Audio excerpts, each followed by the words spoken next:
Всеки човек има своята звезда на небето.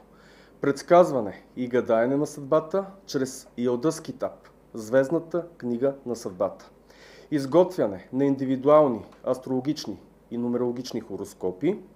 Предсказване на бъдещето чрез карти Таро, цигански карти, оракулски карти. Посланието на ангелите за вас и вашите близки чрез ангелски карти. Изготвяне на индивидуални талисмани и амулети муски. Изливане на куршум и восък за изчистване на страх, стрес, уплах, напрежение. Житейски прогнози и житейски съвети за вас. Аз съм Демир, дипломиран астролог, нумеролог и таролог с опитност от 20 години. Вземете съдбата в своите ръце.